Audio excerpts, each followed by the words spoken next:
পানি ব্যবহার করে কিভাবে কপারের চুলা বানাবেন যার মাধ্যমে প্রতি মাসে আপনার কয়েক গুণ গ্যাসের টাকা বেঁচে যাবে। প্রিয় দর্শক, স্ক্রিনে যে কপার পাইপটা দেখতে পাচ্ছেন, এইরকম একটা কপার পাইপ সংগ্রহ করে সেটাকে রাউন্ড শেপে গোল করে নিতে হবে।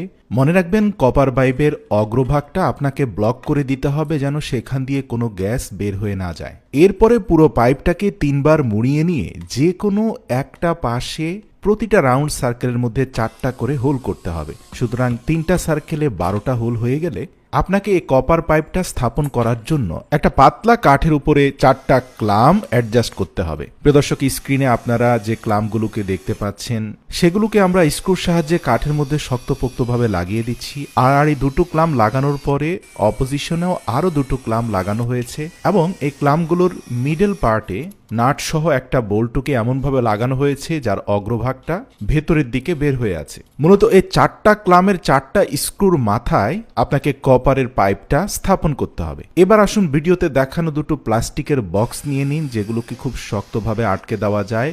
এয়ার টাইট এরকম দুটো বক্সের উপরিভাগে দুটি সমান্তরাল ছিদ্র করে নিন। এবার কপার চুলা থেকে কিছুটা দূরত্বে দুটি বক্সকে স্থাপন করুন। আপনার নির্মিত চুলা থেকে বক্সগুলো যেন সরে না যায় এর জন্য নিচে কিছু আঠা লাগিয়ে সে বক্সগুলোকে স্থাপন করুন। সর্বশেষ এয়ার কম্প্রেশন একটি মোটর লাগিয়ে দিন, যার মাধ্যমে বাতাসের তীব্র চাপ সৃষ্টি করা যাবে। এবার আসুন ছিদ্রগুলোর সাথে কপার পাইপকে কানেক্ট করতে হবে। প্লাস্টিক জারের সর্বশেষ হোলে পাইপের এক অংশ ঢুকিয়ে অপর প্রান্ত একটা কপার পাইপের সাথে একটা জিপ টাইয়ের মাধ্যমে শক্তপোক্তভাবে লাগিয়ে দিন। প্রথম জারের অপর ছিদ্রের সাথে দ্বিতীয় জারের প্রথম ছিদ্রটি আরেকটি প্লাস্টিক পাইপের মাধ্যমে কানেক্ট করে দিন এবং সর্বশেষ জারের অবশিষ্ট ছিদ্রটির সাথে এয়ার কম্প্রেসর কানেক্ট করে দিন। এটাও একটা জিপ টাইয়ের মাধ্যমে শক্তপোক্তভাবে লাগিয়ে দিন। প্রতিটি ছিদ্রপথে পর্যাপ্ত পরিমাণে আঠা লাগিয়ে দিন যেন কোনোভাবে বাতাস লিক করতে না পারে। আমরা যদি বাঁ দিক থেকে মোটর সহ জারগুলোকে দেখতে থাকি তাহলে আপনি দেখতে পাবেন প্রথম জারের